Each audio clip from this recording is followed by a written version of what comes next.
பழங்கால கவிதைகளின் காலத்தில் ஒவ்வொருவரும் எலும்பு பெட்டிகளை திறந்து பல்வேறு வகையான அற்புதமான எலும்புகளைப் பெற தங்கள் சொந்த ஆயுளை தியாகம் செய்கிறார்கள்.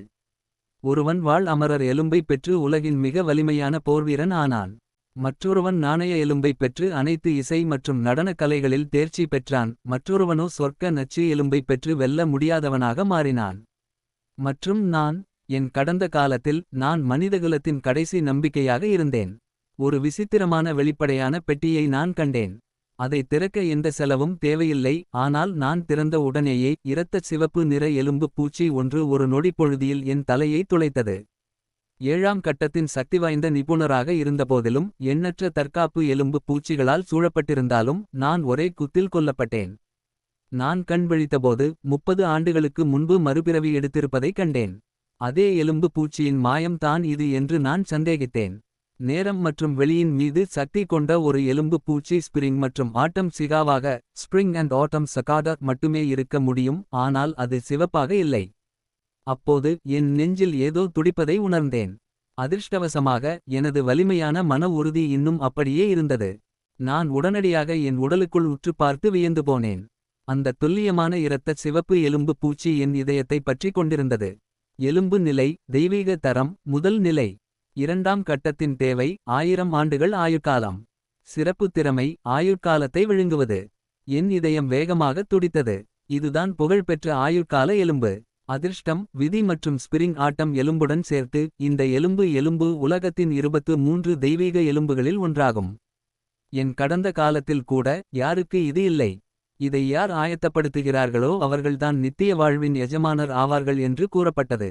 எலும்பு பெட்டியை திறக்க தனது ஆயுட்காலத்தை செலவிட வேண்டிய இந்த உலகில் ஆயுட்கால எலும்பு சொந்தமாக இருப்பது என்பது எல்லாவற்றையும் வைத்திருப்பதற்கு சமம். ஆனால் இப்போது கொண்டாடுவதற்கான நேரம் இதுவல்ல. இன்னும் 2 மாதங்களில் இந்த நகரத்தை தாக்கும் ஒரு பயங்கரமான பேரழிவு முழு உலகையும் எண்ணற்ற நெருக்கடிகளில் ஆழ்த்தப் போகிறது. அதற்குள் நான் சக்திவாய்ந்தவனாக மாற வேண்டும். தெருவின் நுழைவாயிலில் நின்று கொண்டிருந்த குண்டர்களை பார்த்ததும் என் கடந்த கால நினைவுகள் திரும்பின. அப்பொழுது சூஹின்ஸ் புகைப்படங்களை ரகசியமாக எடுத்ததாக என் மீது பொய்யான குற்றம் சாட்டப்பட்டது. நான் பள்ளியிலிருந்தும் விடுதியிலிருந்தும் வெளியேற்றப்பட்டேன். என்னிடம் இருந்த ஒரே சொத்தான வெள்ளை எலும்பு பெட்டியை தூக்கிக் கொண்டு இந்த தெருவுக்கு வந்தேன். அங்கே இந்த குண்டர்கள் என்னை அடித்து அரைச்சாவடிக்கச் செய்துவிட்டு என் எலும்பு பெட்டியையும் பறித்துச் சென்றார்கள். ஒரு கனிவான வழிப்போக்கர் என்னை காப்பாற்றிராவிட்டால் நான் அடியோடு செத்திருப்பேன். அந்த குண்டர்களை பார்த்து நான் ஒரு மெல்லிய புன்னகை சிந்தினேன். என் கடந்த கால கடனுக்கான விலையை உங்கள் உயிரைக் கொண்டு இன்று நீங்கள் செலுத்துவீர்கள்.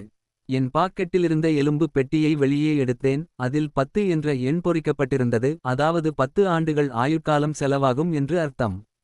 நான் அதை திறக்க முயன்றபோது ஒரு தகவல் சாளரம் என் கண்களுக்கு முன்பாக மிதந்தது. முதல் கட்டம், தீ எலும்பு தரம், வெள்ளை. திறன், சுத்திகரிப்புக்குப் பிறகு தீயின் மீது கட்டுப்பாடு. ஆபத்து எதுவும் இல்லை. இது உண்மையாக இருந்தால் இது ஒரு பொன்னான ஏமாற்ற வித்தைக்கு குறைவானது அல்ல. அதன் உண்மையை சோதிக்க தயங்காமல் பெட்டியை திறந்தேன். பிரகாசமான வெள்ளை ஒளியின் நடுவே கடுமையான வெப்பத்தை வெளிப்படுத்தும் ஒரு சிவப்பு நிற எலும்பு பூச்சி நின்றது. அந்த தகவல் முற்றிலும் உண்மை. வெள்ளை ஒளியை கண்ட குண்டர்களின் கண்களில் பேராசை மின்னியது. தங்கள் தடிகளுடன் அவர்கள் முன்னால் வந்து நின்றனர். டேய் சிறுவா, எலும்பு பூச்சியை கொடு, இல்லையென்றால் உன் மண்டையை உடைத்து விடுவோம் என்றார். நான் ஒரு குளிர்ச்சியான சிரிப்பை உதிர்த்தேன். எனது மன உறுதியைச் செலுத்தி தீ எலும்பை சுத்திகரிக்கத் தொடங்கினேன். ஐயோ இல்லை, அவன் எலும்பு பூச்சியைச் சுத்திகரிக்கிறான். அவனை தடுத்து நிறுத்துங்கள் என்று குண்டர்கள் பீதியுடன் என்னை நோக்கி ஓடிவந்தனர். ஆனால் எனக்கு அவர்களின் அசைவுகள் ஒரு ஸ்லோ மோஷன் படம் போல தெரிந்தன.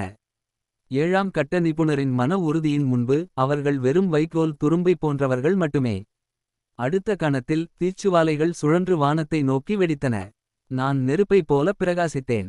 என் கையை ஒருமுறை அசைத்தவுடன் அந்த தீ அவர்களை ஒரே வினாடியில் முழுமையாக விழுங்கியது. என் கடந்த காலத்தில் நான் அவர்களிடம் இரக்கம் கேட்டு மன்றாடினேன். ஆனாலும் அவர்கள் என்னை அடித்து அரைச்சாவடிக்கச் செய்தனர். ஆனால் இந்த முறையோ அவர்கள் அனைவரும் எரிந்து சாம்பலாகினர். நான் அவர்களின் உடல்களுக்கு அருகில் நடந்து சென்று ஆயுட்கால எலும்பை லைஃப் ஸ்பான் போன் இயக்கினேன். சடலங்களிலிருந்து மங்கலான பச்சை நிற உயிர் ஆற்றல் வெளிப்பட்டு எனது உடலுடன் கலந்தது. முடிவு, வெற்றிகரமாக 110 ஆண்டுகள் ஆயுட்காலம் பெறப்பட்டது. வெறும் 8 குண்டர்களிடமிருந்து 110 ஆண்டுகள் ஆயுட்காலமா? உண்மையில் ஒரு தெய்வீக எலும்பு தனித்த ஒரு அலாதியான வகுப்பை சேர்ந்தது. சாதாரண எலும்பு எஜமானர்கள் தங்கள் ஆயுட்காலத்தை நீட்டிக்க மாதக்கணக்கில் கடினமாக உழைத்து உயிர் பூச்சி எலும்புகளைச் சுத்திகரிக்க வேண்டும். அதனுடன் இதை எவராலும் ஒப்பிட முடியாது. இன்னும் 2 மாதங்களில் வரவிருக்கும் பேரழிவு அழிவுடன் சேர்த்து பல வாய்ப்புகளையும் கொண்டுவரும். எலும்பு வர்த்தக மையத்திலிருந்து 88வது இடத்தில் உள்ள சுத்திகரிப்பு எலும்பை பியூரிஃபிகேஷன் போன் பெற முடிந்தால் என்னால் 2 மாதங்களுக்குள் 4ஆம் கட்ட எலும்பு எஜமானராக மாற முடியும். அந்த எலும்பு மற்ற எலும்பு பெட்டிகளை சுத்திகரித்து பரிணாம வளர்ச்சி அடையச் செய்யும். ஒருவேளை எனது தீ எலும்பை தீயற்ற சுடராகவோ நல் ஃப்ளேம் போன் அல்லது எதிர் தீ எலும்பாகவோ ரிவர்ஸ் ஃப்ளேம் போன் மாற்றக்கூடும். இப்போது எனக்கு தங்குவதற்கு ஒரு இடம் தேவைப்பட்டது. நான் ஒரு 3 நட்சத்திர ஹோட்டலை அடைந்து எலும்பு எஜமானர் பள்ளியின் எனது மாணவர் அடையாள அட்டையை காட்டி ஒரு பிரீமியம் அறையை புக் செய்தேன். அடையாள அட்டை இருந்தும் கூட கடந்த காலத்தில் தெருக்களில் ஒரு பிச்சைக்காரனைப் போல வாழ்ந்த நான் எவ்வளவு முட்டாளாக இருந்திருக்கிறேன். ஒரு குளிர்ந்த குளியலுக்குப் பிறகு உலகின் தற்போதைய நிலையை புரிந்துகொள்ள நான் ட்வீட் ஆன் செய்தேன். ஐரோப்பா ஸ்வான் லேக் வானிலையை மாற்றும் திறன் கொண்ட ஒரு புகழ்பெற்ற நீர் அரக்கன் மீண்டும் தோன்றியுள்ளது. இது குறித்து விசாரிக்க அனுப்பப்பட்ட 6ஆம் கட்ட எலும்பு எஜமானர் காணாமல் போயுள்ளார். பசிபிக் பெருங்கடல் டெவில் சி காந்தப்புலம் சீர்குலைந்ததன் காரணமாக கடலுக்கு அடியில் இருந்து ஒரு பழங்கால நிலத்தடி நகரம் வெளிப்பட்டுள்ளது. மேலும் அங்கு உயிரினங்கள் வாழ்வதற்கான அறிகுறிகள் தென்படுகின்றன. சாகுரா நாடு டெஞ்சு மவுண்டன் ராட்சத உண்மையான ஆன்மா தீயிறக்கர்கள் எரிமலையின் வாயிலிருந்து வெளியேற முயன்று வருகின்றனர். உலகளாவிய கல்லறைகள் உலகம் முழுவதும் 72 கல்லறைகள் தோன்றியுள்ளன. அவற்றில் மிகவும் பிரபலமானது மெங்டா கல்லறை ஆகும். செய்திகளை பார்த்து கொண்டே நான் ஆழ்ந்த யோசனையில் மூழ்கினேன். ஸ்வான் லேக் டெவில் சி மற்றும் டெஞ்சு மலை ஆகியவை மிகவும் ஆபத்தான இடங்கள். ஆனால் மெங்டாவின் 72 கல்லறைகள் ஒரு மிகப்பெரிய வாய்ப்பாக இருந்தன. இன்னும் 6 மாதங்களில் அனைத்து 72 கல்லறைகளின் கதவுகளும் ஒரே நேரத்தில் திறக்கப்படும். ஆனால் அவற்றில் ஒன்று மட்டுமே உண்மையானதாக இருக்கும். அதில் நுழையும் எவரொரும் கிழக்கு ஹான் வம்சத்தின் கடைசி ஆட்சியாளரான மெங்டா விழித்தெழுப்பி அவனது பாரம்பரியத்தை பெறுவார்கள்.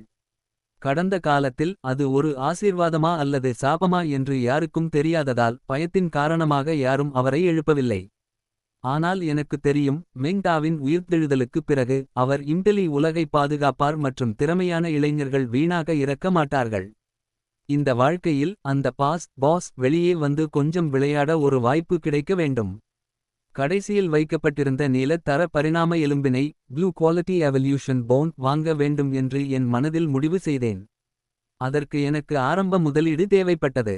கடந்த கால நினைவுகளின் உதவியுடன் யூ சிட்டி புறநகர் பகுதியில் ஒரு பழைய மரத்தின் கீழ் புதைக்கப்பட்டிருந்த ஒரு பச்சை எலும்பு பெட்டியை நான் மீட்டெடுக்க வேண்டியிருந்தது. அதன் சந்தை மதிப்பு 1,00,000 வெள்ளி நாணயங்கள் ஆகும். எனது தகவல் அமைப்பின் உதவியுடன் என்னால் எளிதில் பணம் சம்பாதித்து அந்த நீல எலும்பு பெட்டியை வாங்க முடியும். குளித்து முடித்த பிறகு ஹோட்டல் நைட் கவுன் மட்டும் அணிந்து கொண்டு வெளியே வந்தேன். ரிசப்ஷனிஸ்ட் விசித்திரமாக பார்த்ததை பொருட்படுத்தாமல் தெருவின் மூலையை அடைந்தபோது அங்கு என் கண்கள் ஒரு பரிச்சயமான முகத்தின் மீது விழுந்தன. கிங் டோஃபு அமைப்பின் தலைவனான லின்ஹா. கிங் டோஃபு என்பது நகருக்குள் ஊடுருவிய கொலையாளிகளையும் அரக்கர்களையும் ஒழிக்கும் ஒரு அரசாங்க அமைப்பாகும். கடந்த காலத்தில் இதே மனிதன்தான் இந்த தெருவில் என் உயிரை காப்பாற்றினான். என் உயிரை காப்பாற்றிய அவரைக் கண்டதும் ஒரு புன்னகையுடன் நான் முன்னேறிச் சென்றேன். கேப்டன் லின், இனிய மாலை வணக்கம். இன்று உங்களுக்கு நல்ல மனநிலையில் இருப்பது போல் தெரிகிறது. இப்படிப்பட்ட நள்ளிரவில் இங்குள்ள ஆட்களை துடைத்தெறிகிறீர்களா? இந்த ஏழை சின்ன சிறுவர்கள் எவ்வளவு கொடூரமாக கொல்லப்பட்டிருக்கிறார்கள் என்றார். லின்ஹான் என்னை திரும்பி பார்த்தான். அவனது உதடுகள் அறியாமல் துடித்தன. தம்பி, உன்னோட அந்த உடை ரொம்ப வித்தியாசமா இருக்கே. அரசாங்க கேப்டனாக இருந்தபோதிலும் ஒரு சாதாரண குடிமகனால் அடையாளம் காணப்பட்டதில் அவனது முகத்தில் ஆச்சரியத்தின் சுவடு கூட இல்லை. நான் புன்னகைத்துக் கொண்டே சொன்னேன், நான் சும்மா ஒரு நடை நடந்துட்டு வரலாம்னு வந்தேன். துணி மாற்ற சோம்பேறித்தனப்பட்டு அப்படியே வந்துட்டேன். அவன் சுற்றும் முற்றும் பார்த்துவிட்டுச் சொன்னான், பரவாயில்லை, சீக்கிரமா வீட்டுக்கு திரும்பு. இந்த பகுதியில் ஒரு தீய எலும்பு எஜமானர் சுற்றித் திரிந்து கொண்டிருக்கிறான். இவர்களை கொன்றது அவன்தான். எனது 7ஆம் கட்ட மன உறுதியின் முழுமையான மறைப்பு காரணமாக லின்ஹானால் என் உடலுக்குள் இருக்கும் எந்தவொரு எலும்பு பூச்சியின் ஆற்றலையும் உணர முடியவில்லை. அவன் என்னை சிறிதும் சந்தேகப்படவில்லை. நான் தலையசைத்துவிட்டு, சரிங்க கேப்டன் லின், நான் உடனே வீட்டுக்கு திரும்பிப் போறேன் என்றேன். அவரிடமிருந்து விலகிச் சென்றதும், நீதாண்டா தீய எலும்பு எஜமானர். உன் குடும்பம் முழுவதுமே தீய எலும்பு எஜமானர்கள்தான் என்று முணுமுணுத்தேன். நகரத்தின் புறநகர் பகுதி சிட்டியின் பாதுகாப்பான எல்லைக்குள் வரவில்லை. செல்லும் வழியில் எப்போது வேண்டுமானாலும் கொலையாளிகளையோ அல்லது அரக்கர்களையோ சந்திக்க நேரிடும். சிறிது நேரம் யோசித்த பிறகு எனது முதல் கட்ட தீ எலும்பினை பரிணாம வளர்ச்சி செய்ய முடிவு செய்தேன். தீ எலும்பு என்பது ஒரு சாதாரண எலும்பு பூச்சி மட்டுமே. அதன் போர் திறனும் சராசரியானதுதான். எனவே இரண்டாம் கட்டத்திற்கு அதை மேம்படுத்துவதற்கான தேவையும் மிகவும் எளிமையானது. வெறும் 10 ஆண்டுகள் ஆயுட்காலம். பொதுவாக ஒருவர் தனது எலும்பின் பரிணாம திசையை தீர்மானித்து அதை நீண்ட காலம் பயன்படுத்த திட்டமிட்டால் ஒழிய குறைந்த மட்டத்திலான எலும்புகளை யாரும் மேம்படுத்த மாட்டார்கள். இரண்டாம் கட்டத்தை அடைந்தாலும் கூட சக்தியில் பெரிய அளவில் எழுச்சி இருக்காது. ஆயுட்காலம் மிகவும் விலைமதிப்பற்றது. எதிர்காலத்தில் கைவிட வேண்டிய ஒரு எலும்புக்காக யாரும் அதை செலவிட விரும்ப மாட்டார்கள். ஆனால் எனக்கு ஆயுட்காலம் என்பது வெறும் எண் மட்டுமே. என்னிடம் 121 ஆண்டுகள் ஆயுட்காலம் இருந்தது. இது மேம்படுத்துவதற்கு மிகவும் போதுமானது. தகவல் பலியை திறந்து பரிணாம விருப்பத்தேர்வை எவல்யூஷன் ஆப்ஷன் தேர்ந்தெடுத்தேன். 10 ஆண்டுகள் ஆயுட்காலம் தீ எலும்புடன் கலந்ததும் அதன் உடலிலிருந்து கடுமையான தீச்சுவாலைகள் வெடித்தன. அந்த தீ முன்பு இருந்ததை விட மிகவும் பயங்கரமாக மாறியது. மேலும் அதில் புதிய தீ வடிவங்கள் தோன்றின. புதிய திறன் எதுவும் கிடைக்கவில்லை என்றாலும் தீயின் தீவிரம் 2 மடங்காக உயர்ந்தது. ஒரு மணி நேரத்திற்குப் பிறகு என் கடந்த கால நினைவுகளில் இருந்த அதே பழைய மரத்திற்கு அடியில் வந்து சேர்ந்தேன். 30 ஆண்டுகளுக்கு மேல் கடந்துவிட்டதால் அந்த எலும்பு பூட்டி புதைக்கப்பட்டிருந்த சரியான இடத்தை நான் மறந்துவிட்டிருந்தேன். அப்போது சற்று முன்புதான் தோண்டப்பட்டது போல் வழக்கத்திற்கு மாறாக வேறு நிறத்தில் இருந்த ஒரு பகுதி மண் என் கண்களில் பட்டது. நான் அங்கே தோண்டத் தொடங்கினேன். சிறிது நேரத்தில் பச்சை நிற எலும்பு பெட்டி ஒன்றை வெளியில் எடுத்தேன். இது இப்போதுதான் இங்கே தோன்றியதா? நான் அதைப் பற்றி அதிகம் யோசிக்காமல் எனது கவனத்தை அந்த எலும்பு பெட்டியின் மீது திருப்பினேன். அடுத்த கணத்தில் தகவல் சாளரம் தோன்றியது. உள்ளடக்கம்: இரண்டாம் கட்ட கண்ணாமூச்சி எலும்பு. Invisibility phone. திறன்: கண்ணுக்கு தெரியாமல் மாறுவது இன்விசிபிலிட்டி. தரம்: நீலம் ப்ளூ. என் இதயம் மகிழ்ச்சியால் துள்ளியது. ஒரு பச்சை நிற எலும்பு பெட்டியிலிருந்து அரிதான நீலத் தர கண்ணாமூச்சி எலும்பு வெளியேறிக் கொண்டிருந்தது. அதன் சந்தை மதிப்பு குறைந்தது 5 மில்லியன் வெள்ளி நாணயங்கள் ஆகும். ஆனாலும் அதை வாங்குவது கிட்டத்தட்ட முடியாத காரியம். கடந்த காலத்தில் அதை வெறும் 1,00,000 வெள்ளி நாணயங்களுக்கு விற்றிருந்தேன். அதை நினைத்து பார்த்தால் என்னை நானே அறைந்து கொள்ளத் தோன்றியது. ஆனால் இப்போது நான் மறுபிறவி எடுத்திருக்கிறேன். தயங்காமல் அந்த எலும்பு பெட்டியை திறக்க 100 ஆண்டுகள் ஆயுட்காலத்தை செலவழித்தேன். ஒரு மின்னும் நீல ஒளி வெடித்து கிளம்பியது மற்றும் ஒரு அரை வெளிப்படையான எலும்பு பூச்சி வெளிப்பட்டது. நான் அதை சுத்திகரிக்க தயாரான அந்த நொடியில் என் பின்னாலிருந்து ஒரு கோபமான குரல் எதிரொலித்தது. டேய் பாவி, நான் இதை குழிதோண்டி புதைச்சேன். ஒன்னே ஒரு நிமிஷம் மூத்திரம் போயிட்டு அதுக்குள்ள இதை தோண்டிட்டியே. அப்போதுதான் எனக்கு புரிந்தது, இந்த எலும்பு பெட்டி இயற்கையாகத் தோன்றவில்லை. அதனால்தான் மண்ணின் நிறம் வேறுபட்டிருந்தது. நான் திரும்பி பார்த்தேன். ஒரு மனிதன் என்னை வெறித்து பார்த்து கொண்டிருந்தான். அவனது இடுப்பைச் சுற்றி தியான் வு காங் எனப்படும் ஒரு பரலோக நச்சு மரவட்டை எலும்பு ஹெவன்லி பாய்சன் சென்டிபீட் போன் சுற்றியிருந்தது. என் புருவங்கள் சுருங்கின. இது கொடிய நச்சுடன் கூடிய நீலத் தரப்போர் வகை எலும்பு ஆகும். அவனது எலும்பு ஏற்கனவே 3வது கட்டத்தை அடைந்திருந்தது.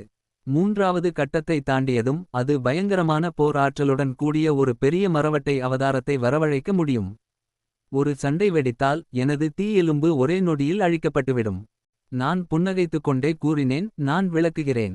இது வெறும் தற்செயல் நிகழ்வு என்று நான் சொன்னால் நீங்கள் நம்புவீர்களா? தற்செயல் நிகழ்வா? உன் தற்செயல் நிகழ்வுல சாணி. சொல்லு, நீ எவ்வளவு நேரமா என்னை பின்தொடர்ந்து வர்றா? என்று அந்த மட்டை தலையன் கோபமாக கேட்டான். அவனது கண்களில் கொடூரம் மின்னியது. அவனது உடலில் இருந்து கொலையுணர்ச்சி கசிந்தது. எனது 7ஆம் கட்ட மன உறுதி அவனால் எனது உண்மையான சக்தியை கணிக்க முடியாத அளவுக்கு தடுத்திராவிட்டால் அவன் எப்போதோ என் மீது தாக்கியிருப்பான். நான் ஏன் உங்களை பின்தொடரப் போகிறேன்? இது உண்மையிலேயே ஒரு தற்செயல் நிகழ்வுதான். தற்செயல் நிகழ்வா? அந்த எலும்பு பெட்டியை உடனே என்னிடம் திருப்பித்தா. இல்லையென்றால் இரக்கமின்றி நடந்து கொள்வேன் என்று என்னை எச்சரிக்காதே. அவனுக்கு பின்னால் ஒரு ராட்சத தியான் வு காங் பேய் வடிவம் வெளிப்பட்டது. ஒரு குளிர்ந்த தீய ஆற்றல் என்னை அழுத்தத் தொடங்கியது. அந்த நீல நிற ஒளியை அவன் ஏற்கனவே பார்த்துவிட்டான் என்பது தெளிவாக தெரிந்தது. ஆனால் அதன் உடல் இன்னும் முழுமையாக பச்சை நிறமாக மாறவில்லை. மேலும் நச்சு நகங்கள் இன்னும் வளர்ச்சியடையவில்லை. அதாவது அவன் இன்னும் 4ஆம் கட்டத்தை அடையவில்லை. மட்டை தலையன் அதிர்ச்சியடைந்தான். தியான் வு காங் எலும்பை ஒரே பார்வையில் நான் அடையாளம் கண்டுகொள்வேன் என்றோ அதன் குணாதிசயங்களைச் சுட்டிக்காட்டுவேன் என்றோ அவன் எதிர்பார்க்கவில்லை. என்னை முறைத்துக் கொண்டே அவன் கேட்டான், நீ யார் தொலைஞ்சவன்? உனக்கு இதைப் பற்றி எப்படி தெரியும்? நான் அலட்சியமாகச் சொன்னேன், இது வெறும் நீல தர தியான் வு காங், அவ்வளவுதான். இதில் என்ன பெரிய விஷயம்? அவனது முகத்தில் கோபக்கோடுகள் ஓடின. இந்த எலும்பை பெற்ற பிறகு இணையத்தில் அவன் தீவிரமாக தேடியிருந்தாலும் எந்தவொரு பயனுள்ள தகவலும் அவனுக்கு கிடைக்கவில்லை. வேறு ஒருவரின் வாயிலிருந்து அதன் பெயரை கேட்பது இதுவே முதல் முறை. தெரிந்தால் என்ன? அந்த எலும்பு பெட்டியை திருப்பித் தராவிட்டால் நான் என் கையை அழுக்காக்க வேண்டியிருக்கும். அது முடியாது. இந்த எலும்பு பெட்டியை நான் மரத்தின் அடியிலிருந்து தோண்டி எடுத்தேன். இது இயற்கைக்குச் சொந்தமானது. மட்டை தலையன் ஆத்திரத்தால் நடுங்கத் தொடங்கினான். அவன் தாக்குவதற்கு தயாரான அந்த நொடியில் நான் பேசத் தொடங்கினேன். உங்களுக்கு அந்த எலும்பு பெட்டியை தர முடியாது, ஆனால் உங்களை நேரடியாக 4ஆம் கட்டத்திற்கு அழைத்துச் செல்ல ஒரு வாய்ப்பை நான் வழங்க முடியும். அவனது இதயம் வேகமாகத் துடித்தது. அவன் முழுமையாக 10 ஆண்டுகளாக 3வது கட்டத்திலேயே சிக்கியிருந்தான். உன்னால் உண்மையாக என்னை 4ஆம் கட்டத்திற்கு அழைத்துச் செல்ல முடிந்தால் இந்த பச்சை எலும்பு பெட்டி உன்னுடையது. அதுமட்டுமின்றி நான் உனக்கு ஒரு உதவி செய்ய கடமைப்பட்டிருப்பேன். நான் புன்னகைத்துவிட்டுச் சேர்த்தேன், அது தவிர உனது தியான் வு காங் எலும்பிலிருந்து ஒரு துளி கூர் விஷமும் எனக்கு தேவை. ஒரு துளியை இழந்தாலும் அதன் போர் திறன் தற்காலிகமாக குறையும், அதனால்தான் அதை சந்தையில் கண்டுபிடிக்கவே முடியாது. மட்டை தலையன் உடனடியாக மறுத்தான். அது முற்றிலும் கேள்விக்கு இடமில்லாதது. நீ 4ஆம் கட்டத்தை அடைந்தவுடன் உனக்கு விஷம் பற்றாக்குறை ஏற்படுமா? 4ஆம் கட்டத்தை அடைந்த பிறகு ஏற்படும் எந்தவொரு பற்றாக்குறையும் இயற்கையாகவே தன்னை தானே சரிசெய்து கொள்ளும். சற்று யோசித்துவிட்டு அவன் ஒப்புக்கொண்டான். சரி, ஆனால் அந்த முறையை முதலில் என்னிடம் கூறு. நான் அமைதியாகச் சொன்னேன், தியான் வு காங் எலும்பின் 4ஆம் கட்டத்திற்கான அதிகாரப்பூர்வ தேவை ஒரு ஊதா தர நச்சு புல் மற்றும் 3000 ஆண்டுகள் ஆயுட்காலம். நான் சொல்வது சரியா? அவனது இதயம் மீண்டும் நடுங்கியது. 3ஆம் கட்ட உரிமையாளருக்கு மட்டுமே அணுகக்கூடிய ஹெவன்லி டாவோவின் தகவல் பலகையில் பதிவு செய்யப்பட்டிருந்த சரியான தகவல்கள் அவனிடம் இருந்தன. இந்த வழி கடினமானது என்பது உனக்கும் தெரியும், எனக்கும் தெரியும். சந்தையில் நச்சு புல்லை கண்டுபிடிப்பது கிட்டத்தட்ட முடியாத காரியம். ஆனால் உன்னை 4ஆம் கட்டத்திற்கு அழைத்துச் செல்ல என்னிடம் ஒரு மாற்று வழி உள்ளது. கடந்த காலத்தில் நான் 5ஆம் கட்ட எலும்பு எஜமானரைக் கொன்றுவிட்டு அவனது போர் நாட்குறிப்பில் ஒரு மாற்று பரிணாம முறையை கண்டறிந்தேன். மட்டை தலையனின் கண்கள் சுருங்கின. உன் முறை உண்மையானது என்று நான் எப்படி நம்புவது? நான் புன்னகைத்து வானத்தை நோக்கி விரலை நீட்டினேன். நீ என்னை நம்பத் தேவையில்லை. ஹெவன்லி டாவோ அதை நம்பினால் போதும் என்று கூறிவிட்டு இரு கைகளாலும் முத்திரைகளை கட்டினேன். ஓ வானமே பூமியே, இதை பதிவு செய். அடுத்த கணத்தில் வானத்தில் இடிமுழக்கத்துடன் தங்க மின்னல் வெடித்தது. எண்ணற்ற தங்க மின்சார கதிர்கள் இரவு வானத்தை ஒளிரச் செய்தன. எனக்கு முன்பாக ஒரு தங்கத் தாள் உருவானது. இது ஹெவன்லி டாவோவின் சக்தியாகும்.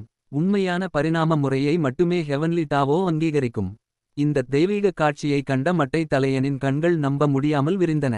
6ஆம் கட்டத்திற்கு மேற்பட்ட நிபுணர்கள் அல்லது சிறப்பு பதிவு வகை எலும்பு உடையவர்கள் மட்டுமே ஹெவன்லி டாவோவுடன் ஒரு பரிணாம முறையை பதிவு செய்ய முடியும் என்று இணையத்தில் படித்தது அவனுக்கு நினைவுக்கு வந்தது. அவனது எதிர்வினையைக் கண்ட என் உதடுகளில் ஒரு புன்னகை தோன்றியது. அந்த தங்கத் தாளில் வார்த்தைகள் தோன்றத் தொடங்கின. தியான் வு காங் எலும்பு 4ஆம் கட்டம், 3 பூமி தியான் வு காங் எலும்புகள் மற்றும் ஒரு நச்சு தியான் வு காங் எலும்பு மற்றும் 2 நச்சு புட்கள் மற்றும் 1000 ஆண்டுகள் ஆயுட்காலம். பதிவு முடிந்த உடனேயே முழு ஃபார்முலாவின் மீதும் தங்க ஒளியும் சுழன்றன. ஒரு தெய்வீக முத்திரை உருவானது. ஹெவன்லி டாவோ அதிகாரப்பூர்வமாக அதை அங்கீகரித்துவிட்டதை இது குறித்தது. அந்த தாளை அவனிடம் நீட்டி, இப்பவாவது என்னை நம்புகிறாயா என்றேன். மட்டை தலையன் உற்சாகத்தில் நடுங்கினான், ஆனால் ஒரு பயமும் அவனது இதயத்தில் எழுந்தது. இத்தகைய திறமையைக் கொண்ட ஒரு நபர் 6ஆம் கட்டத்தின் மாபெரும் நிபுணராக இருக்க வேண்டும் அல்லது அவருக்கு பின்னால் மிகவும் சக்திவாய்ந்த அமைப்பு இருக்க வேண்டும். பதற்றத்துடன் எச்சிலை முழுங்கியபடி அவன் நினைத்தான், நான் அவன் மீது தாக்கியிருந்தால் இந்நேரம் கொல்லப்பட்டிருப்பேன். அவன் உடனே ஒரு கத்தியை வெளியே எடுத்து தியான் வு காங் எலும்பின் வயிற்று பகுதியில் ஒரு லேசான கீறலை ஏற்படுத்தி அதன் அனைத்து கூர் விஷத்தையும் ஒரு குப்பியில் சேகரித்தான். பின்னர் 90 பாகை தலைவணங்கி மரியாதையுடன் கூறினான், பெரிய பாஸ், தயவுசெய்து எனது ஆரம்பகால பணிவான காணிக்கையாக இதை ஏற்றுக்கொள்ளுங்கள். மட்டை தலையன் உண்மையில் தனது எல்லா விஷத்தையும் பிழிந்து என்னிடம் ஒப்படைத்தான். நான் அவனை எவ்வளவு கவனித்தேனோ அவ்வளவுக்கு அவன் திறமையானவனாக தோன்றினான். கடந்த காலத்தில் அவன் புதைத்த அந்த பச்சை எலும்பு பெட்டி எனக்கு உதவாவிட்டால் நான் செத்திருப்பேன். இறுதியில் நான் அவனுக்கு ஒரு உதவி செய்ய கடமைப்பட்டிருந்தேன். நான் உனக்கு ஃபார்முலாவை தந்துவிட்டேன். கடினமாக உழைத்து 4ஆம் கட்ட நிபுணராக மாறு. அந்த தாளை அவன் கையில் வாங்கியதும் மகிழ்ச்சியால் அழுதான்.